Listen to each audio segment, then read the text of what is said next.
വയനാട് കുറുവാദ്വീപിന് സമീപം കാട്ടാനയുടെ ആക്രമണത്തിൽ പരിക്കേറ്റ ഇക്കോ ടൂറിസം ജീവനക്കാരൻ മരിച്ചു. പാക്കം സ്വദേശി പോളാണ് മരിച്ചത്. അതിവേഗം കോഴിക്കോട് മെഡിക്കൽ കോളേജിലേക്ക് എത്തിച്ചെങ്കിലും ജീവൻ രക്ഷിക്കാനായില്ല. അതേസമയം ബേലൂർ മഖ്നയെ പിടികൂടാനുള്ള ശ്രമം 6ാം ദിവസവും സജീവമായി തുടരുകയായിരുന്നു. ഇന്ന് ഡോക്ടർ അരുൺ സക്കറിയുടെ നേതൃത്വത്തിലാണ് മയക്കുവെടി വയ്ക്കാനുള്ള ശ്രമങ്ങൾ തുടരുന്നത്. കർണാടകയിൽ നിന്നുള്ള വനപാലകരും ദൗത്യത്തിൽ പങ്കെടുക്കുന്നുണ്ട്. ഇർഫാൻ ഇബ്രാഹിം സെറ്റ് വിവരങ്ങൾ നൽകും. അസിത, ബേലൂർ മഖ്നെ എന്ന കാട്ടാനയെ പിടികൂടാനുള്ള ദൗത്യം 6ാം ദിവസം പിന്നിടുമ്പോഴും ആനയെ മയക്കുവെടി വെക്കാൻ ഇതുവരെയും സാധിച്ചിട്ടില്ല. വനം വകുപ്പ് ആനയ്ക്ക് വേണ്ടിയുള്ള നിരീക്ഷണം ശക്തമാക്കിയിട്ടുണ്ട്. ആന വനം വകുപ്പിൻ്റെ നിരീക്ഷണ വലയത്തിൽ തന്നെയാണ് ഉള്ളത് എങ്കിൽ പോലും കൂടെയുള്ള മോഴയാനയുടെ സാന്നിധ്യം ഇന്നും തടസ്സമായി തന്നെ തുടരുകയായിരുന്നു. അതുകൊണ്ട് തന്നെ ആനയെ ഇന്നും വെടിവെക്കാൻ സാധിച്ചിട്ടില്ല. കർണാടക കേരള സംയുക്ത ദൗത്യ സംഘങ്ങളാണ് ആനയ്ക്ക് വേണ്ടിയുള്ള തിരച്ചിലും അതോടൊപ്പം തന്നെ ഒരു ദൗത്യവും നിറവേറ്റിക്കൊണ്ടിരുന്നത്. നാളെ രാവിലെ വീണ്ടും പുനരാരംഭിക്കും. ഇന്നേക്ക് താൽക്കാലികമായി തിരച്ചിലും മയക്കുവെടിവെക്കാനുള്ള ശ്രമം അവസാനിപ്പിച്ചിട്ടുണ്ട്. ഇന്ന് പലതവണ മയക്കുവെടി വെക്കാൻ ശ്രമിച്ചെങ്കിലും ആന കുതിരിമാറുന്നൊരു സാഹചര്യം ഉണ്ടായിരുന്നു.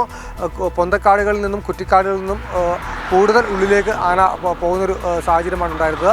രാവിലെ പനവല്ലി ഭാഗത്ത് നിന്നിരുന്ന ആന വൈകുന്നേരം വരെയും ആ ഭാഗത്ത് തന്നെ തുടരുകയായിരുന്നു.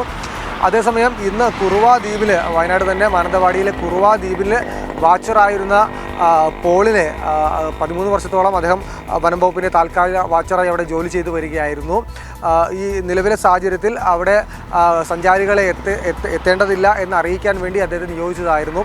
ഡ്യൂട്ടിക്ക് പോകുന്നതിനിടെ മറ്റൊരു കാട്ടാന ആക്രമണത്തിൽ പോൾ കൊല്ലപ്പെട്ടിരിക്കുകയാണ്. രാവിലെ 9:30 കാട്ടാന ആക്രമിച്ച പോളിനെ ഉടൻ തന്നെ മാനന്തവാടി ആശുപത്രിയിലേക്കും പിന്നീട് കോഴിക്കോട് മെഡിക്കൽ കോളേജിലേക്കും എത്തിച്ചെങ്കിലും അദ്ദേഹത്തിൻ്റെ ജീവൻ രക്ഷിക്കാൻ കഴിഞ്ഞില്ല.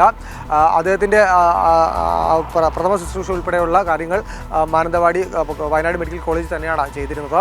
പിന്നീട് കോഴിക്കോട് മെഡിക്കൽ കോളേജിലേക്ക് അദ്ദേഹത്തെ ഉടൻ തന്നെ എത്തിച്ചിരുന്നു. സർവ്വസജ്ജമായി എല്ലാ സംവിധാനങ്ങളും കോഴിക്കോട് മെഡിക്കൽ കോളേജിൽ ഒരുക്കിയിരുന്നു. 2:55 അദ്ദേഹത്തെ കോഴിക്കോട് മെഡിക്കൽ കോളേജിൽ എത്തിച്ചെങ്കിലും ഏകദേശം 3:25 അദ്ദേഹത്തിന് മരണം സംഭവിക്കുകയായിരുന്നു. ഡോക്ടർമാരുടെ പ്രത്യേക ഒരു ടീമിനെ തന്നെ അവിടെ സജ്ജമാക്കിയിരുന്നു എന്നാണ് വനം വകുപ്പ് നമ്മളെ അറിയിച്ചിരുന്നത്. അതോടൊപ്പം തന്നെ ആരോഗ്യവകുപ്പുമായി ബന്ധപ്പെട്ടും അത്തരം കാര്യങ്ങൾ തന്നെയാണ് പങ്കുവയ്ക്കാനുണ്ടായിരുന്നത്. അതോടൊപ്പം തന്നെ ഈ പോളിൻ്റെ മരണത്തെ തുടർന്ന് വലിയ പ്രതിഷേധമാണ് വയനാട് ജില്ലയിൽ ഉടനീളമുള്ളത്. ആ പ്രദേശത്ത്, മാനന്തവാടി പ്രദേശത്ത് ജനങ്ങൾ വലിയ രീതിയിലുള്ള ഒരു പ്രതിഷേധത്തിലേക്ക് പോകുന്നൊരു സാഹചര്യമാണ് ഇപ്പോൾ ഉള്ളത്. ഇർഫാൻ ഇബ്രാഹിം സെറ്റ് വിവരങ്ങൾ നൽകിയത്. ബേലൂർ മഖ്നയ്ക്കായുള്ള ദൗത്യം നാളെയും തുടരും.